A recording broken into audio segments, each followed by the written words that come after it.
sebenarnya apa sih beda imunisasi dan vaksinasi? Si vaksin itu adalah virus yang dijinakkan. Mengambil dari orang yang sakit, kemudian dicobakan kepada sapi yang tidak panas, apa yang panas dimandikan, kemudian dibuat sebagai vaksin. Nah, kita kalau sudah divaksin Sinovac, disuntik ini, apakah orang itu begitu disuntik dia kebal terhadap COVID-19 atau ada jangka waktu? Saya sekarang disuntik tanggal 14 kemarin, mungkin sudah mulai muncul antibodi dan tubuh saya, tapi jumlahnya masih sedikit, belum bisa melindungi diri saya. Maka disuntikkan yang kedua, Pak, itu untuk memperkuat antibodi.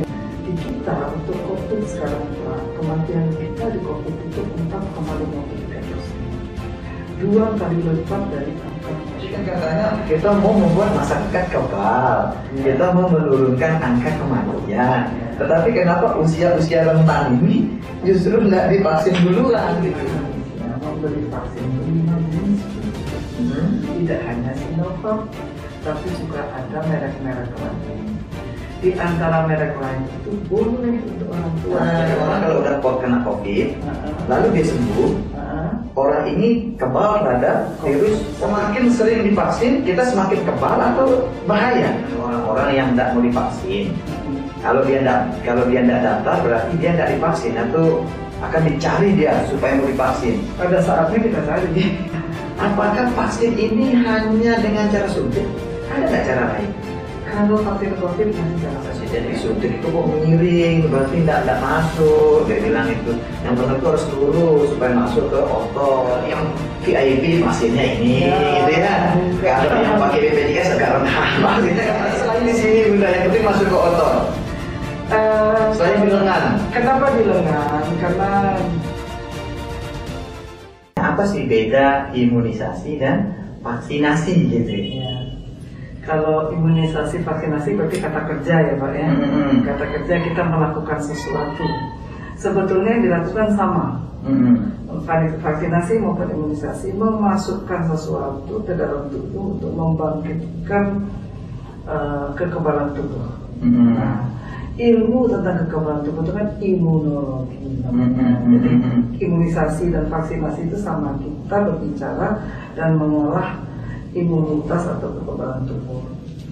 Jadi kalau bahasanya sebetulnya resminya vaksinasi karena yang kita masukkan itu adalah vaksin. Tetapi karena sudah dari zaman dulu, sejak 30 tahun yang lalu dimulainya vaksinasi di Indonesia, vaksin itu mungkin susah diucapkan zaman dulu sehingga orang lebih pas menyebut imunisasi. Tetapi yang dikerjakan antara imunisasi dengan vaksinasi itu sama. Oh, pada prinsipnya vaksinasi itu ya imunisasi gitu ya. Imunisasi itu ya vaksinasi gitu ya. Tidak ada beda kandungan atau apa segala macam terkait imunisasi dan vaksinasi. Vaksinasi itu adalah vaksin, kita memasukkan vaksin ke dalam tubuh. Vaksin itu biasanya vaksinasi atau imunisasi kita lakukan kepada penyakit-penyakit yang bisa dicegah dengan melakukan vaksinasi. Nah, kita sudah kenal vaksinasi dasar atau imunisasi dasar di Indonesia untuk anak kita, bayi, balita, dan anak sekolah. Kami selama ini melakukan imunisasi di 3 itu. Untuk bayi ada BCG, DPT, hepatitis, hemophilus influenza, kemudian campak, kan, dan polio. Nah, itu yang wajib harus diberikan kepada seluruh anak Indonesia. Kemudian ada imunisasi tambahan seperti PCV untuk mencegah radang paru-paru, kemudian meningitis kalau kita mau naik haji atau mau ke Saudi, ya kan. Kemudian ada hepatitis A, kemudian ada antitipes, itu ada banyak. Jadi sudah diciptakan banyak sekali vaksin-vaksin yang dipakai untuk membuat kekebalan tubuh seseorang itu muncul dan bisa menangkis kuman-kuman yang dimaksud masuk ke dalam tubuh. Terakhir adalah vaksin COVID-19. ngomong-ngomong vaksin ini, Bunda ya. Iya. Kan seperti tadi dijelaskan bahwa vaksin itu diberikan kepada seseorang supaya dia kebal terhadap penyakit yang akan menyerang dia sesuai dengan vaksin yang diberikan, seperti itu. Nah, ini kan ada semacam pro dan kontra terkait dengan vaksinasi ini. Nah, sebenarnya vaksin atau isi dari kandungan untuk imunisasi itu apa sebenarnya? Tak terkecuali kandungan dari vaksin COVID-19 ini. Apakah kan ada juga masyarakat yang mendengar bahwa isi vaksin itu adalah virus yang dijinakkan? Nah, atau ada kandungan lain seperti apa gitu? Jadi kalau kita melihat dalam sejarah vaksinasi, vaksinologi ya Pak ya, awalnya itu sebetulnya kuman yang dilemahkan atau kuman yang dimatikan. Itu awalnya loh. Kita ingat bahwa riwayatnya vaksin cacar, Edward Jenner itu kan pertamanya dia mengambil dari orang yang sakit, kemudian dicobakan kepada sapi dan sebagainya seperti itu. Awalnya begitu. Tetapi kemudian dengan berkembangnya ilmu, maka pada akhir-akhir ini dengan teknologi DNA dan RNA itu bisa mengambil sepotong kecil saja dari vaksin, dari virus atau kuman, itu bisa dikembangkan menjadi vaksin. Nah, sehingga dalam perjalanan ke sini satu jenis penyakit itu bisa berbagai vaksinnya ada berbagai macam. Saya sebut saja yang sudah kita kenal dengan baik, DPT, vaksin DPT darah kita. Itu ada dua, seluler dan aseluler. Seluler itu kita pakai di sini, jadi masih sederhana teknologinya. Aseluler itu dipakai di Jepang dan Nepal. Nah, Bapak kalau pernah dengar orang nanya mau DPT yang tidak panas apa yang panas? Nah, itu teknologi yang bicara Pak. Yang tidak panas itu namanya DPT aseluler. Kalau yang kita yang panas-panas sedikit, yang buatan Bio-Farma itu DPT-nya seluler. Itu yang bicarakan teknologi. Ya, benar. Sama dengan COVID. COVID itu yang ada produk yang namanya inactivated itu artinya kumannya dimatikan, kemudian dibuat sebagai vaksin, nah itu dimasukkan ke tubuh kita. Tapi sudah mati kumannya, dilemahkan mati Pak. Kalau kuman dilemahkan itu dia masih hidup. Contohnya Pak BCG yang mencegah TBC itu kuman yang dilemahkan. Jadi sangat bervariasi. Tapi kalau COVID yang sekarang masuk ke Indonesia dan sudah dimatikan kumannya, tapi itu dibikin vaksin, dimasukkan ke tubuh kita, memancing tubuh kita memproduksi antibodi untuk melawan vaksin yang masuk itu. Ini kan kerjanya perlindungan itu begitu, dimasukkan antigen, ya kan, kemudian antibodi merespon melawan antigen yang masuk, barang vaksin yang masuk, maka keluarlah antibodi kita. Nah, antibodi ini nanti akan bertahan kalau dia sudah keluar. Dia akan bertahan dalam tubuh kita dalam jangka waktu tertentu. Sepanjang dia masih ada dalam tubuh kita, maka tubuh kita terlindungi dari penyakit itu. Itulah cara kerja vaksinasi atau imunisasi. Kalau kita lebih spesifik bicara tentang COVID-19, kalau orang sudah divaksin, nah, kan kalau sekarang ini dengar nama vaksinnya ya Sinovac ya. Jadi orang kalau sudah divaksin Sinovac, disuntik ini, apakah orang itu begitu disuntik dia kebal terhadap COVID-19 atau ada jangka waktu? Ada jangka waktu. Jadi kalau Sinovac ini kita 2 kali suntiknya Pak. Saya kemarin tanggal 14 sudah disuntik. Maka nanti tanggal 28 saya akan disuntik suntikan kedua. Itu booster untuk memperkuat antibodi saya.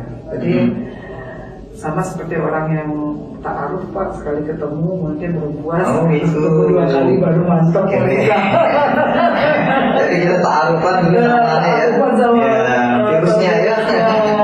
Karena kan ada tagline saya baca itu tak kenal maka tak kebal gitu ya. Nah, jadi kalau udah ta'arufan sama virusnya, nanti kita nggak diganggu gitu ya. Ta'aruf kan cukup sekali kan.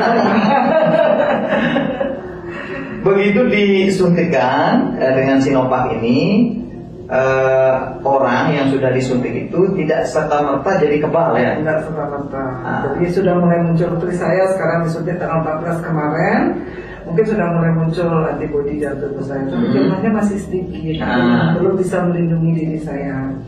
Maka disuntikan yang kedua Pak, itu untuk memperkuat antibodi dengan masuk lagi tambahan antigen, antibodi yang bereaksi akan bertambah.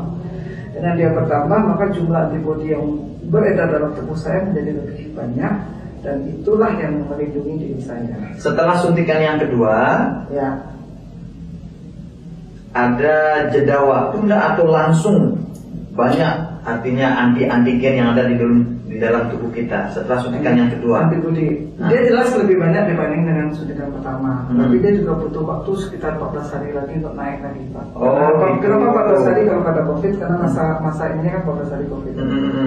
Masa jedanya itu kan 14 hari, masa inkubasinya 14 hari. Kalau kuman lain bisa saja 14 hari Pak. Jadi tiap vaksin beda-beda.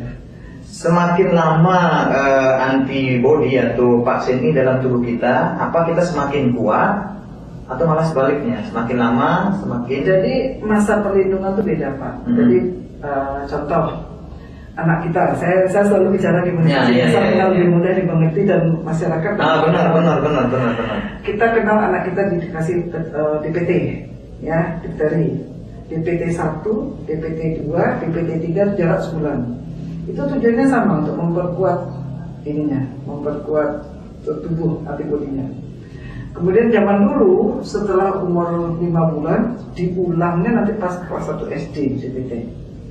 Tetapi ternyata dari hasil penelitian bahwa sebelum kelas 1 SD jumlah antibodi terhadap DPT yang ada dalam tubuh anak sudah turun jauh, tidak bisa melindungi. Akhirnya dibuat program imunisasi baru untuk DPT. DPT 1 2 bulan, DPT 2 3 bulan, DPT 3 4 bulan, DPT 4 itu 18 bulan, DPT 5-nya kelas 1 SD. Nah, kenapa dibuka? Supaya jumlah antibodi yang ada dalam tubuh itu tetap terjaga dalam jumlah yang melindungi tubuh si anak. Nah, COVID juga begitu. COVID ada 2 versi yang menyatakan bahwa perlindungan yang diberikan oleh vaksin COVID itu range-nya sekitar 1 tahun. Itu berdasarkan penelitian yang dilakukan di Cina, karena mereka pertama kali. Range-nya sekitar 1 tahun. Tetapi kita, ya kenapa tetap harus kita kerjakan? Ya memang kita tidak punya pilihan. Memang jalan satu-satunya untuk memutus mata rantai dan mencegah dengan cepat adalah secara massal ya vaksinasi ya. Walaupun 1 tahun ya lumayan lah 1 tahun melindungi. Nanti 1 tahun ke depan insya Allah masyarakat sudah kuat, jumlah yang positif sudah turun, tentunya dia sudah akan seperti penyakit-penyakit menular yang lain. Artinya walaupun sudah divaksin, ada jangka waktu perlu divaksin lagi gitu? Perlu divaksin lagi. Nah, ada juga vaksinasi itu kan ada efikasinya Pak. Jadi kekuatannya dia tuh ada maksimalnya. Jadi satu hal bahwa bisa nggak orang yang kena vaksin itu sudah divaksin masih bisa kena? Bisa saja kalau di sekitarnya begitu banyak kuman. Jadi gempuran kuman dan virus itu lebih tinggi daripada antibodi yang ada dalam tubuhnya. Tetapi yang pasti bahwa kalau orang sudah divaksinasi biasanya walaupun kena penyakit dia tidak jatuh dalam keadaan yang berat. Contoh Pak, vaksinasi BCG. BCG itu kita suntikan pada anak kita umur 1 bulan untuk mencegah penyakit TBC. Tapi kemudian ada nanti umur 3 tahun suatu saat bapak datang saya sebagai dokter, saya nyatakan anak bapak TBC misalnya. Anak saya sudah di BCG Bu dokter kemarin waktu usia saya. Ya, tetapi mungkin dia terpapar begitu banyak kuman sehingga mau tidak mau perlindungannya kalah. Tetapi TBC yang terjadi pada anak yang sudah di BCG biasanya TBC paru atau TBC kelenjar, hanya 2 itu. Tetapi kalau anak itu belum diimunisasi BCG, maka TBC yang terjadi bisa TBC otak, TBC hati, TBC ginjal, TBC usus, dan itu kami sudah temukan. Sebagai dokter saya menemukan kasus-kasus TBC seperti itu pada pasien-pasien yang setelah kita tanya apakah sudah pernah diimunisasi, jawabannya mesti belum. Kalau sudah kita temukan anak TBC khusus yang parah-parah begitu ya, itu berarti belum diimunisasi. Dia imunisasi, tetapi kalau dia ini dari imunisasi, kalaupun kena dia yang terlokalisir di tempat-tempat yang tidak terlalu berat gitu. Biasanya seperti itu. Jadi kita selain melindungi, vaksin itu mencegah penularan, melindungi pasien, juga memperkecil angka kematian. Karena kalau dia jatuh dalam keadaan yang berat, maka risiko kematiannya besar. Di kita untuk COVID sekarang Pak, kematian kita di COVID itu 4,53%, 2 kali lipat dari angka nasional. Angka nasional 2,4% kematiannya. Jadi kita termasuk provinsi dengan salah satu provinsi dengan kematian tertinggi untuk COVID. Nah, jadi kita di samping itu kita juga selain melindungi, pasti kita juga ingin menurunkan angka kematian itu. Nah, ini masyarakat perlu tahu, hoax atau benar ini bahwa ada orang-orang yang tidak boleh divaksin. Salah satunya orang yang berusia lanjut itu, kalau kita lihat di selebarannya itu di atas umur 60 tahun. Nah, ini hoax atau benar nih bahwa orang-orang di atas umur 60 tahun itu tidak bisa divaksin? Jadi begini Pak, saya terangkan tadi kan vaksin itu berbagai macam jenisnya, dan untuk satu penyakit itu macam-macam jenisnya dan karena teknologi. Yang masuk ke kita Sinovac ini memang dia pada waktu dibuat uji klinisnya hanya dilakukan pada orang usia 18 sampai 59 tahun. Karena kita melakukan vaksinasi massal kepada masyarakat banyak demi keamanan, kami akan melakukan vaksinasi sesuai uji klinis yang dilakukan pada waktu membuat vaksin, yaitu usia 18 sampai 59 tahun. Terus bagaimana untuk yang tua-tua? Nah, ini yang menarik. Tadi kan katanya kita mau membuat masyarakat kebal, kita mau menurunkan angka kematian. Tetapi kenapa usia-usia rentan ini justru tidak divaksin duluan gitu? Dijawab dengan Permenkes nomor 417 bahwa Republik Indonesia membeli vaksin itu 5 jenis, tidak hanya Sinovac, tapi juga ada merek-merek lain. Di antara merek lain itu boleh untuk orang tua. Mereka uji cobanya ini benar-benar berharga ya. Makanya disuruh nunggu. Jadi sekarang karena yang datang baru Sinovac, maka yang kita imunisasi usia 18 sampai 59 tahun. Tapi nanti kalau Covax atau buatan Pfizer yang tergantung mana yang datang ya, di antara ada 2 vaksin yang memang boleh untuk orang tua, diperkirakan akhir April datang, maka bulan Mei kita sudah insya Allah bisa mulai memvaksinasi orang-orang tua. Tetapi umur ini hanya salah satu dari persyaratan Pak. Ada jenis penyakit yang tidak boleh divaksin. Jadi kita sebutlah yang paling sering di masyarakat itu hipertensi yang tidak terkontrol. Kalau hipertensinya biasa, ada kemarin waktu kita kick off vaksin perdana, ada yang nanya saya, Bu dokter, saya penderita hipertensi, tapi saya minum obat teratur, boleh nggak saya divaksin? Ya, nanti ibu lihat, ibu kan di screening. Kalau tensinya bagus, ibu diizinkan vaksin. Ternyata di screening tensinya bagus, beliau divaksin. Tetapi yang satu tensinya nggak bagus, mungkin lagi capek kan, bapak lagi capek ya, iya Bu, gula darahnya tidak terkontrol, tensi tinggi, bapak tidak bisa kami vaksin. Jadi kemarin dari yang kita persiapkan 23 orang yang akan divaksin perdana, 3 orang tidak bisa divaksinasi karena mempunyai penyakit yang menjadi kontraindikasi dari vaksin. Itulah sebabnya di luar konteks sedikit, saya sangat berkeinginan sekali Ibu Kadis bisa hadir di channel kami ini, karena kami sudah memaklumkan diri menjadi channel edukasi, memberikan pendidikan kepada masyarakat, memberikan informasi yang benar ke masyarakat.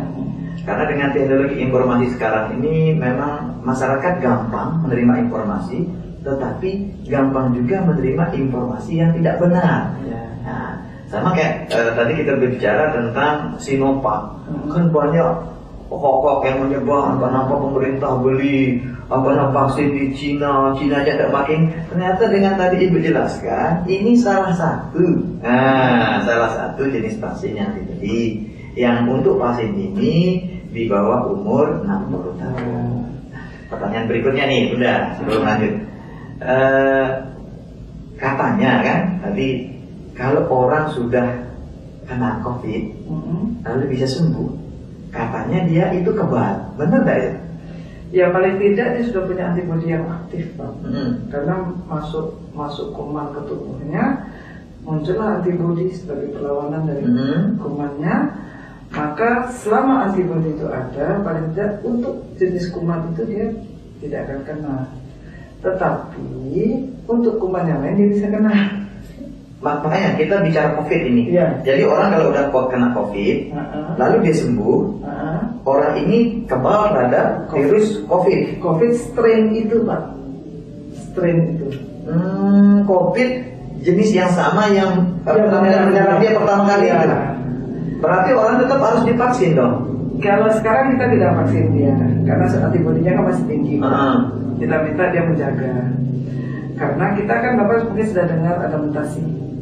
Nah, yang kita takutkan yang si mutasi ini, COVID yang ada kemudian bermutasi.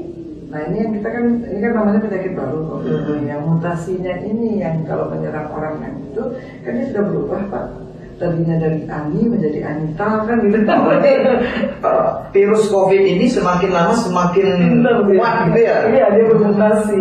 Nah, sehingga orang yang sudah kena pun bisa jadi kena lagi. Ya, tadinya kenal dengan Ani, sekarang jadi kenal dengan Anita, Ani tambah ta kan, mutasi jadi Anita. Tetap bisa, tetapi itu faktornya sangat sedikit. Jadi kami di sini dari 6.200 kita sudah 6.200 sampai 6.300 sekarang. Yang reinfeksi itu sekitar 6 orang. Jadi 1/1000-nya. Yang kena lagi? Iya, yang kena. Ada di NTB orang sudah kena COVID sembuh, kena lagi. Ada 6 orang. 6 orang. 1/1000. Jadi kebetulan mungkin daya tahan tubuhnya belum kembali. Nah, dia kan orang kan yang diserahkan daya tahan tubuh belum kembali. Kemudian di sekitarnya masih banyak di sekitarnya dia itu banyak orang-orang yang positif. Kemudian dia dulu kenalnya sama Ani, yang datang Anita tadi, Pak. Kena lagi gitu ya. Gitu. Nah terus kalau orang-orang yang sudah kena, ini kan dia belakangan dia divaksin. Nah, bagaimana nanti kalau ada aturan bahwa orang boleh naik pesawat, boleh berpergian, harus menunjukkan bahwa dia pernah divaksin. Nah, kita kan sekarang pakai sistem, Pak. Jadi Bapak nanti untuk vaksinasi itu tidak manual sistemnya. Bapak memasukkan ke website Peduli Lindungi, mendaftarnya di sana, nanti dikirim SMS blast ke kita. Saudara adalah terdaftar sebagai peserta vaksinasi. Nah, nanti kita dikirim kayak isian gitu, Pak. Kita jawab isian itu. Nah, situ kejujuran diperlukan. Apakah saudara punya penyakit apa? Ditanya di sana. Apakah saudara pernah kena COVID? Gitu ya. Kalau dijawab tidak pernah, maka dia akan divaksin. Ya, kalau yang pernah COVID kan tidak akan dikirimi, Pak, karena itu kan ada di data besar, di data kita. Kalau yang sudah pernah kena positif kan sudah ada di data kita, sudah tertolak. Jadi kemarin ada teman yang pernah positif ngirim, dokternya pernah positif ngirim, ditolak, tapi nggak dijawab kenapa ditolak. Saya bilang namamu kan sudah ada, kamu kan pernah positif, iya, ditolak langsung oleh sistem. Oh gitu. Ya. Walaupun seperti yang kita katakan tadi, orang yang sudah kena COVID itu bisa jadi dia kena lagi. Mungkin itu makanya dia ingin divaksin mungkin ya. Tapi urutannya belakangan dulu gitu. Ya. Semakin sering divaksin kita semakin kebal atau bahaya? Ada standarnya Pak. Jadi kalau kita divaksin itu diulang kalau antibodi kita sudah turun. Contohnya tadi saya kasih DPT kan Pak ya. DPT terakhir DPT 3 usia 5 bulan, usia 18 bulan diulang lagi. Untuk menaikkan, membooster istilahnya, untuk menaikkan lagi antibodinya. Kelas 1 SD diulang lagi. Kelas 6 SD diulang lagi. Makanya sekarang tidak ada anak kena tetanus kan Pak? Itu kan karena pelindungan vaksin itu, DT itu dari tetanus itu. Sampai dia kelas 6 SD diulang Pak. Mungkin adik-adik ini tidak sadar dulu waktu SD lari-lari dikejar sama guru. Vaksinasi itu yang divaksinasikan itu DPT dan DT dari tetanus itu diulang terus supaya di dalam tubuh kita selalu ada antibodi yang untuk melawan penyakit tersebut. Iya. Yang sudah divaksin, kalau di daerah kita siapa saja Bu yang sudah divaksin? Mulai kemarin para tenaga kesehatan sudah mulai divaksin. Jadi jadwalnya untuk Januari ini adalah tenaga kesehatan Kota Mataram dan Lombok Barat. Februari tenaga kesehatan di seluruh NTB 8 kabupaten tersisa. Maret dan April TNI, Polri, pemberi pelayanan publik ya, pemberi pelayanan publik ya termasuk guru dan sebagainya itu divaksin. Nanti bulan Mei mulai lansia, karena diperkirakan akhir April vaksinnya untuk lansia datang, lansia dan masyarakat. Orang yang mau divaksin ini dia dipanggil atau diperintahkan atau disuruh daftar? Daftar dulu. Oh, kalau tidak datang tidak dapat vaksin gitu? Kalau sekarang kalau dengan sistem sementara ini harus daftar. Nah, tugas kami para petugas kesehatan nanti mendampingi mendaftar.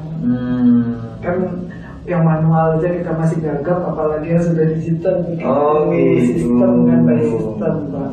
Kemarin saja waktu kita vaksinasi perdana sudah mendaftar, sistemnya masih belum respon bagus, akhirnya kita manualkan. Nah, jadi kita nanti mungkin ya jalan dua Pak, manual dan sistem. Karena dalam perjalanan ada saja yang terhambat, tapi kita kalau sistem terhambat kita masuk manual. Terkait tadi pertanyaan saya itu dengan orang-orang yang tidak mau divaksin. Kalau dia tidak daftar berarti dia tidak divaksin atau akan dicari dia supaya mau divaksin. Pada saatnya kita cari. Oh gitu. Tapi masih lama ya. Tapi nunggu dia sadar gitu ya. Jadi kita punya waktu 15 bulan dulu. Jadi rencana vaksinasi COVID ini dari Januari 2021 sampai Maret 2022. Jadi kalau saya ditanya sama orang mau vaksin apa begini, kita persuasif aja. Pertama kita sesuai jadwal yang memang tenaga medis, tenaga yang berhadapan ini divaksin supaya mereka terlindungi dulu dan tidak menularin orang yang dilayani ya kan. Kemudian nanti yang lain dia akan melihat contohnya. Oh itu Pak Polisi sudah divaksin, Pak Gubernur sudah kepala daerah. Tapi saya dengar juga TGW sudah divaksin. Iya. Jadi beliau apa? Kategori apa? Jadi kemarin itu vaksinasi itu Pak, pimpinan daerah, tokoh masyarakat, tokoh agama, dan ketua-ketua organisasi profesi. Oh gitu. Pantas beliau hubungkan waktu jadi khatib itu. Saya udah divaksin. Dia termasuk tokoh agama, tokoh masyarakat. Iya. Tokoh agama juga. Tokoh agama juga. Jadi kan kemarin dari NU Prof Masnun, tapi Prof Masnun pada hari H harus pergi, kan? Ya, kemudian dari lintas agama juga Pak, jadi dari Hindu, Katolik, juga kita minta hadir. Kan semua manusia kan, karena virus tidak kenal agama kan. Jadi makanya yang kita vaksinasi perdana tuh mewakili. Ya mewakili. Ya. Tapi ngomong-ngomong, itu dari vaksin, setelah divaksin rasanya gimana? Ya kalau itu biasa-biasa aja sih Pak. Ada pusing, ada selera makan hilang gitu. Biasa saja ya. Ya kalau dilihat pada hari itu kami divaksin, habis itu kan Bu Wagub kalau tengah kerja tetap biasa, Pak Gubernur kemana tetap kerja biasa. Tapi tetap harus pakai masker, jaga jarak, itu harus divaksin. Tetap harus. Karena apa? Vaksin ini bisa memberikan perlindungan secara komunal. Itu kalau sudah 70% rakyat kita divaksin. Selagi belum sampai 70%, karena 70%-nya kan di bulan Maret 2020. Selagi belum sampai segitu ya, biasa punya luar biasa nih. Harus tetap kita ini kan. Nah, makanya sekarang perlindungan kita, pencegahan terhadap COVID itu tagline kita ada 3M, tambah 3T, tambah vaksinasi. Tambah 1 V berarti ya? Tambah 1 V, vaksinasi. 3M-nya kita sudah semua tahu, masker, mencuci tangan, dan menjaga jarak. 3T-nya adalah tracing. Jadi tracing itu kalau kita misalnya saya positif, 20-30 orang di sekitar saya harus diperiksa. Itu namanya tracing. Supaya apa? Supaya tidak ada yang terlewat lagi bahwa orang yang tertular dari saya kemungkinan itu kan memutus mata rantai penularan. Kalau kita tidak putus, yang saya tulari bisa nulari yang lain lagi. Itu gunanya tracing. Kemudian yang kedua T adalah testing. Testing orang-orang yang kita tracing langsung kita tes, kita swab. Swabnya bisa dua, swab antigen atau swab PCR.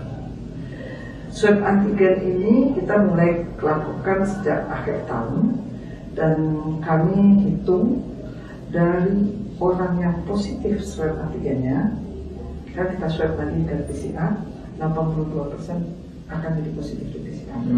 Jadi kalau seseorang yang reaktif atau positif swab antigen harus sudah diperlakukan sebagai pasien positif. Karena 82% kemungkinan dia positif. T yang ketiga adalah treatment. Treatment itu terapi. Jadi orang yang tadi tracing kita temukan testingnya positif, dia harus di terapi yang benar dan tuntas sampai sembuh, sehingga dia bisa pulih kembali, bisa beraktivitas dan tidak jatuh sakit lagi. Tambah vaksinasi. Jadi itulah yang kita jalankan sekarang untuk melindungi masyarakat kita dan mencegah atau memutus mata rantai penularan COVID-19. Berarti COVID ini dia virus matre, Ibu. Karena singkatan-singkatan itu menjurus ke uang semua. 3M kan? Iya. Sekarang tambah lagi 3D, triliun. Memang ini penyakit bikin bangkrut ya. Pokoknya mahal-mahal aja deh penyakit ini. Nah terus selanjutnya nih yang menarik, Bunda, terkait dengan orang yang OTG. Nah, jadi kan ada orang tanpa gejala, ternyata dia itu positif. Nah, sekarang bagaimana orang yang tanpa gejala, tapi kan namanya tanpa gejala, kan dia tidak tahu dirinya kena karena tidak periksa. Nah, ada enggak alat atau cara memeriksa seseorang bahwa dia ini sudah kebal? Mungkin dulu dia kena, cuma karena dia nggak mau periksa. Jadi isolasi mandiri lah istilahnya, dia ngobati dirinya sendiri gitu, sehingga mampu dia melawan virus ini. Nah ketika dia mau divaksin, dia bilang enggak, saya kena. Loh, tapi data Anda kena tidak ada di sini. Ya saya tidak mau ke rumah sakit, tapi saya mengobati diri saya sendiri. Ini sekarang sudah ada antigen dalam tubuh saya. Ada tidak cara mengecek bahwa benar orang kebal? Pertama bisa screening awal kita periksa dengan rapid antibody. Rapid yang dulu kita kenal itu rapid antibody namanya. Jadi kalau kita di rapid antibody itu reaktif, berarti di dalam tubuh kita sudah ada antibody. Artinya dulu pernah kita berkontak dengan vaksin itu, dengan virus. Sehingga boleh dia tidak divaksin. Biasanya dari situ rapid antibody-nya positif, kita ukur berapa antibody-nya, melindungi atau tidak. Nah, kalau dia termasuk melindungi ya apa? Masya Allah. Karena ini berita-berita nyebar nih kayaknya orang vaksin itu dipaksa. Makanya ada yang menyingkat itu vaksin itu bukan vaksin tapi paksain dia bilang. Karena dipaksa untuk vaksin dia bilang. Padahal dengan penjelasan itu ada pilihan-pilihan. Kalau memang Anda merasa sudah kebal, periksa. Dibuktikan. Ya dibuktikan. Ya saya tidak mau vaksin, saya sudah kebal. Ya sudah diperiksa. Oh memang kebal, apa belakangan vaksin. Tapi ingat, walaupun sudah kebal, walaupun sudah divaksin, kemungkinan kena, gitu kan. Namanya ini persiwalan. Sama ini ada satu yang nyeleneh sedikit nih. Kita lihat itu kan rekaman-rekaman orang-orang takut disuntik. Sehingga gaya ini macam-macam nih. Lucu-lucu gitu. Apakah vaksin ini hanya dengan cara suntik? Ada nggak cara lain? Kalau vaksin COVID masih cara suntik. Masih cara suntik. Tapi ke depan kemungkinan ada selain cara suntik. Ada beberapa vaksin yang ditetes seperti polio ditetes, kemudian tifus juga ditetes, ada. Kalau untuk COVID ini sementara hanya disuntik. Ngomong-ngomong suntik, cara menyuntikkan vaksin ini ada standarnya atau yang penting masuk? Ada standarnya, dia intramuskuler. Intramuskuler itu harus masuk ke dalam otot. Masuk ke dalam otot sehingga dia memang diciptakan untuk mulai bereplikasi dan sebagainya di dalam otot. Berarti harus dalam gitu Ya dalam. Karena kan ada juga ini yang kritis katanya waktu Pak Presiden disuntik itu kok miring, berarti tidak masuk. Dia bilang itu yang benar itu harus lurus supaya masuk ke otot gitu. Ya, tapi kalaupun gagal kan bisa disuntik lagi gitu kan? Iya, jadi kalau dia posisinya tidak terlalu lurus, bisa saja kita evaluasi nanti. Kan zaman sekarangnya mungkin ya. Iya. Jadi saya terangkan tadi antibodinya berapa sih? Dia berapa sih gitu. Berarti intinya vaksin ini harus masuk ke otot ya. Masuk ke otot dan sisi atau jumlah itu memang segitu harus disuntikan ya. Jadi memang spek ini memang jadi kita Indonesia itu punya spek khusus imunisasi diproduksikan, jadi Kemenkes itu memesan spek khusus imunisasi yang memang agak berbeda dengan spek yang dipakai biasa. Jadi spek imunisasi itu memang ukurannya sudah dipaskan dengan ukuran cc-nya imunisasi.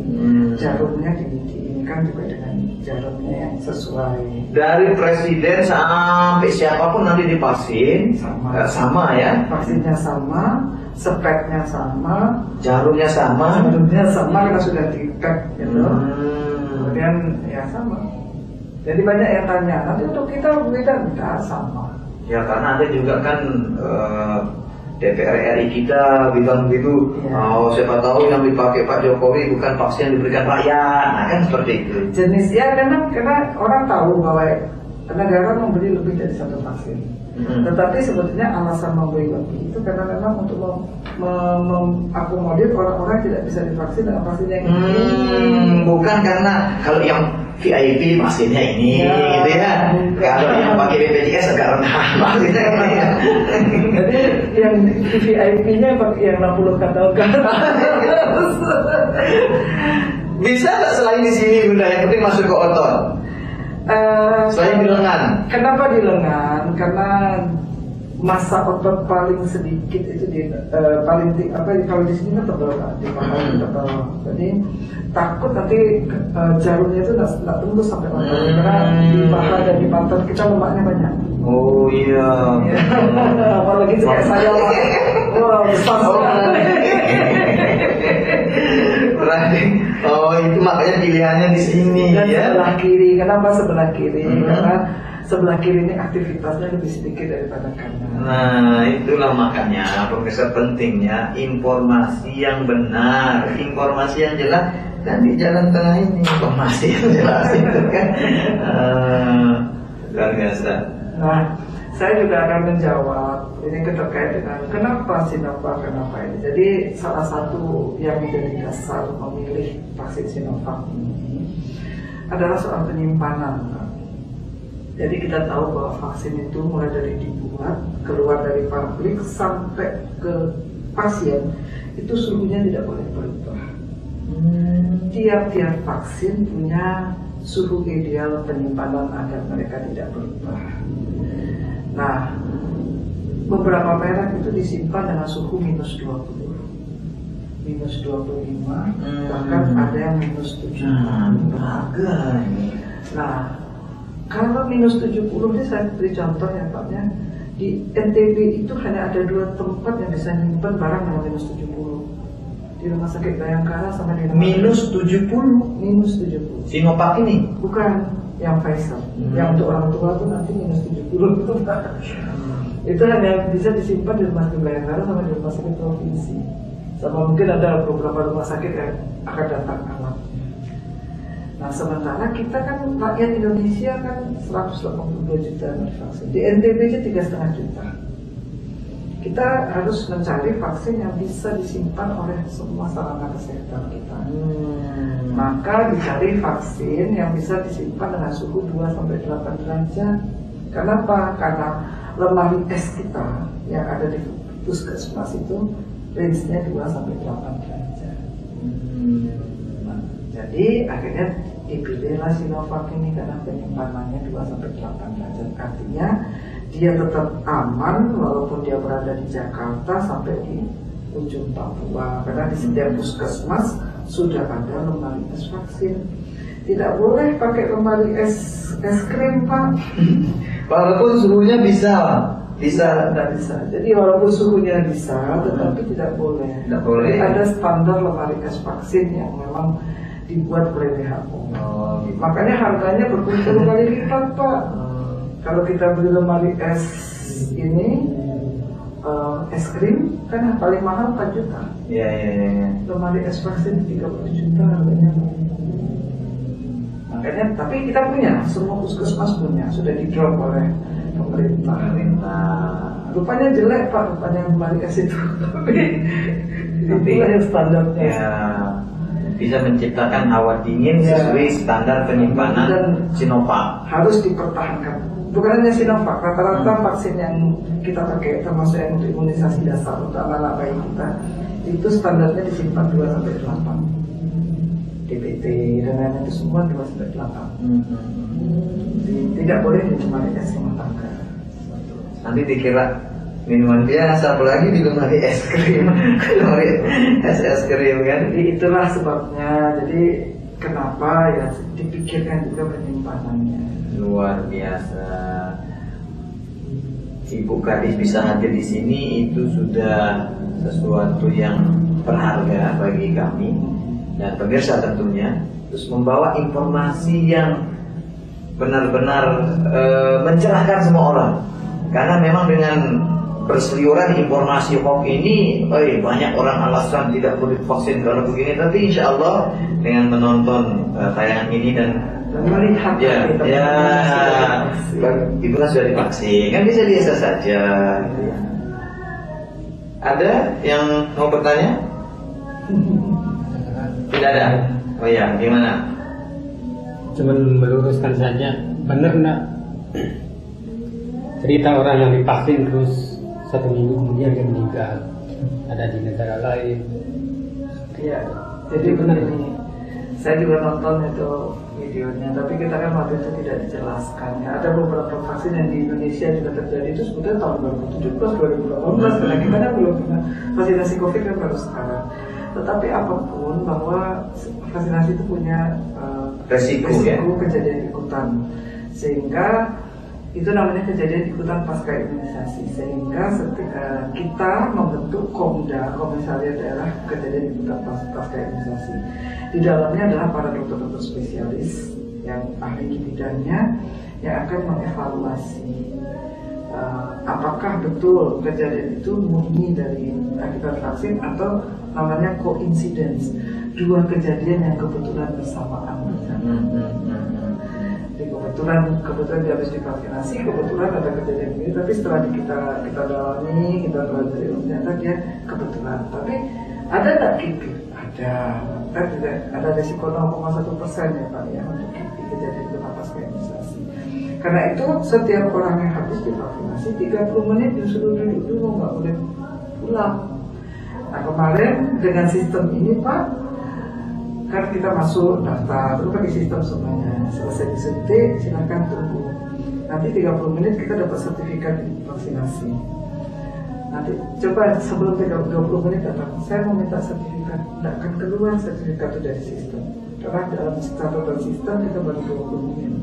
Begitu sudah 30 menit kita datang ke meja tempat pencetakan sertifikat, tolong keluarkan sertifikat saya, diketik keluar.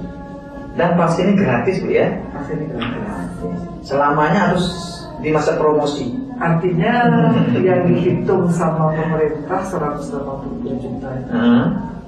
182 juta yang usia. Kalau 182 juta sudah divaksin, karena dia berimigrasi, bermutasi vaksin atau virusnya, butuh divaksin lagi, gratis atau bayar? Jadi begini, kalau kita sudah vaksinasi semua orang, ya, jadi virus yang datang kan jadi lebih sedikit daripada orang yang kuat. Kesempatan dia bermutasi itu sedikit, karena dia terbentur dindingan di kuliah tubuh di orang-orang yang ada di negara ini, sehingga kesempatan dia bermutasi itu sangat sedikit. Makanya seperti anak-anak kita penyakit-penyakit DPT, TBC dan lain-lain, dia tetap dengan penyakit yang sama, nggak sempat dia bermutasi karena dia sudah terbentur dinding. Jadi itu salah satu upaya kita mengendalikan mutasi adalah dengan memberikan kekebalan pada masyarakat. Jadi kuman itu tidak bisa masuk dan tidak ada kesempatan dia bermutasi, berkembang aja tidak diberi kesempatan. Dia kan bisa bermutasi kalau diberi kesempatan berkembang. Berkembangnya di mana? Di dalam tubuh orang yang sakit. Tapi kalau sudah dia mau masuk ke sini sudah ada antibodi, mau masuk ke sana nggak ada kesempatan untuk masuk pun kita batasi, kesempatan untuk mutasi pun juga akan otomatis terbatas. Tapi di kasus kita terkait tadi video di negara lain ada di pasien meninggal, kalau di kasus kita tidak ada, Bu ya? Dari kemarin sampai pihak-pihak sudah mulai nakes-nakes kita sudah mulai di ini, alhamdulillah. Dan tidak ada kasus divaksin meninggal, ya? Yang sakit tidak ada. Ya. Dokternya habis divaksin kerja lagi. Alhamdulillah. Ada lagi? Wah, keren nih banyak yang nanya. Untuk yang tidak mau divaksin, sesuai tadi penjelasannya itu pilihan kan, yang nanti ada kriteria-kriterianya. Saya tidak mau divaksin dengan alasan mungkin ada kekebalan tubuhnya lebih tinggi gitu. Nah, bagaimana dengan ini beritanya benar atau enggak, ini perlu diklarifikasi. Yang tidak mau divaksin itu ada kena pidana gitu. Ya, ini mungkin perlu diklarifikasi. Ya, kalau kita urut ke undang-undang wabah, undang-undang karantina, ada dua ya, undang-undang wabah tahun 1944 sama undang-undang karantina tahun 2016. Karena ini kan sifatnya pandeminya. Di sana ada pasal menyatakan orang yang menghalangi pemberantasan penyakit dan memungkinkan terjadinya penularan itu bisa dihukum. Tapi kalau kita di sini kita mulai dengan persuasif dulu. Jadi ada, memang ini terakhir sebetulnya, itu kan jalan terakhir. Tetapi kalau saya percaya masyarakat ini sebetulnya mereka hanya perlu contoh yang baik. Dengan mereka melihat contoh yang baik dan melihat manfaat yang baik, mereka akan percaya. Sekarang kita sedang puncak ya, NTB ini sedang puncak. Sehari rata-rata kita 50. Tahun lalu sehari paling 10-20 kali positif. Sekarang tuh 50-100. Tinjat orang kalau baca kiriman saya menghimpun kemudian saya kirim tuh kaget orang. Tapi ya, itulah kenyataannya. Kita berharap dengan mulai divaksinasi angkanya mulai turun melandai, dan melandai permanen. Kalau sekarang kita turun naik, gitu kan? Artinya proses penularan masih jalan. Nah, dengan mulai vaksinasi, mulai dari nakes, kemudian ASN, TNI, Polri, mulai banyak dari vaksinasi. Artinya di lingkungan yang risiko tinggi. Kenapa di luar? Karena itu risiko tinggi. Nakes itu kan tiap hari ketemu orang yang sakit itu, kalau dia kuat maka dia tidak akan ketularan. Sekarang yang terjadi, nakesnya kecapean, yang pasien makin banyak, kuman yang menyerang dia makin banyak, dia belum sudah divaksin? Belum. Sekarang kan belum. Nah, makanya sekarang nakes kita vaksin dengan harapan kalau nakesnya kuat, terputus penularan di sana, di sarana kesehatan. Nanti kalau TNI, Polri dan lain-lain kita ini kan terputus lagi penularan di sana, maka kita harapkan jumlah kasus baru itu makin melandai. Kalau sudah makin melandai, kan kita percaya, oh iya ya, ternyata setelah divaksin makin berkurang penyakitnya, maka ada baiknya saya divaksin. Samalah dengan kita, Pak, punya anak bayi, kalau harus diimunisasi DPT, bapak-bapak tahu kalau habis DPT itu anaknya panas kan. Tapi apakah karena panas bapak tidak membawa anak bapak vaksinasi? Rata-rata tetap divaksinasi. Tetap saya rata-rata orangnya, dia waktunya vaksin panas ya Bu Dokter, iya dia obatnya untuk panas, langsung minum obatnya. Ya. Datang lagi yang kedua, walaupun panas datang lagi yang kedua kan. Kemarin panas sedikit. Oh iya, suntik lagi ya, jangan lupa ya minum obat panasnya. Begitu itu kan sudah kita jalani sehari-hari seperti itu. Jadi saya percayalah bahwa kita tidak perlu mengeluarkan senjata terakhir. Jadi sama seperti orang naik motor, Ya. Resiko kecelakaan naik motor itu kan ada. Iya. Tapi apakah semua orang ditakut naik motor? Kan enggak. Kalau naik motor nggak sampai. Ada lagi terakhir nih ya, karena dulu ini sibuk ini. Ada lagi. Sebentar. Masalah golongan darah. Apakah semua golongan darah itu kan kadang-kadang golongan darah itu kan A, B atau mempunyai tensi darah yang rendah dan tinggi, apakah itu juga harus divaksinasi seperti itu? Kalau golongan darah tidak masalah Pak, yang nggak boleh itu hipertensi yang tidak terkontrol. Golongan darah itu tidak menyebabkan orang divaksin dan tidak divaksin. Iya. Apapun golongannya, mau O, mau AB, mau B, tetap kena vaksin. Ya. Yang tidak boleh hipertensi yang tidak terkontrol. Tapi kalau yang hipertensi tapi terkontrol, boleh. Kemarin kita ada yang hipertensi 2 orang, tapi terkontrol, ya kita vaksinasi. Ada batasnya, di bawah 140 masih boleh. Tapi kalau dia 170, 180 biasanya udah juluk, istirahat dulu. Nanti kalau sudah stabil kita lihat lagi. Kalau memang memungkinkan sudah stabil, terkontrol boleh. Terima kasih atas keluangan waktu dan penjelasannya yang luar biasa, menjawab puluhan mungkin malah belasan berita-berita hoax penjelasan ibu ini. Dan saya mohon maaf sudah mengganggu waktunya ya. Mudah-mudahan pandemi ini segera berlalu. Amin. Dan kita bisa hidup normal senormal-normalnya. Terima kasih pemirsa. Subhanallahumma bihamdika asyhadu an la ilaha illa anta astaghfiruka wa atubu ilaik. Hadanallahu wa iyyakum ila sabilil falah wal muwafaqah aqwamit thariq. Wassalamualaikum warahmatullahi wabarakatuh. Waalaikumsalam.